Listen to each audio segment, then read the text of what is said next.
Hello, David Fabricius here, Technical Product Manager with the Windows Server Solutions Group. And today I'd like to talk to you a little bit about the Microsoft IT Health Scanner tool. So here we can see the announcement of the tool on the EBS team blog, where you can find a lot of great information like the Health Scanner release, as well as answers to technical questions and issues that come up. So I highly encourage you to check out the blog. Inside the blog post, you will also find a link to download the tool. If you've been at a recent Microsoft event, you may have actually been handed a CD with some other resources as well as the tool. And so today I'd like to just kind of demo this to you. So I'm going to switch over to a Windows XP client running in an old Windows Server 2000 domain. And just doing this to really show that you can use this tool in an older environment to help you identify issues and basically just scan the whole environment for any underlying issues that might cause problems when you're trying to do an upgrade or a migration, whether you're going to Windows Essential Business Server or Windows Small Business Server or pretty much anything. The start of a successful migration is really having a healthy environment. So that's where the Health Scanner tool really comes to the fore. We have found a lot of partners, a lot of customers getting great value out of the preparation wizards that were originally released as part of Windows Essential Business Server, and this tool is a response to that overwhelming enthusiasm for having this type of a tool.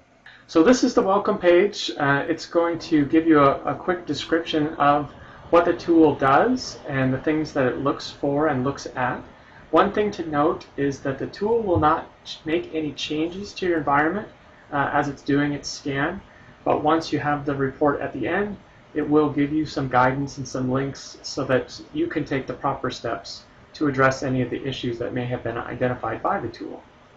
So as we get started here, the first thing that it's going to let you do is go out and look for updates to the tool. So here in my demo environment, I'm pretty confident that I have the latest tool, so I can go ahead and skip that step. The next thing that it's going to need to know is some information about your network so that it can go ahead and find the different servers and clients. So here you can see I'm using a private IP subnet, which is very typical behind a firewall device. At this point, you can also put in additional networks. So if you have a relatively complex network environment, you can tell the tool about the network that you have so it can find all the different pieces. My network in the demo environment is very simple, so I'm going to go ahead and skip that step. And now we're ready to go ahead and start the scan. So again, as I mentioned, no changes will be made, but you do need to enable WMI queries on the targets that you're wanting to find out about. So some documentation on that last screen that talks about that and where you can find some information about making any configuration changes that might be necessary to allow that to happen.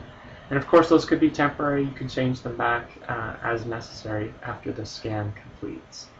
So this does take a couple of minutes. We'll use a little video magic to go ahead and let this continue. All right, so once the scan has completed, then you can go ahead and view the health scan results. Now I've created an environment where a few things have gone wrong so that you can see the kinds of things that the tool will identify for you. And you can scroll through inside the tool itself to see the different warnings, the different errors. You can see that there is links to appropriate knowledge base articles to give you some guidance on how to correct any errors that might be found. So taking a lot of the guesswork out of not only finding errors, but then figuring out what to do about them. So the EBS team has put a lot of effort into really helping you find the information that you need, as well as finding the problems that may be lurking in your environment.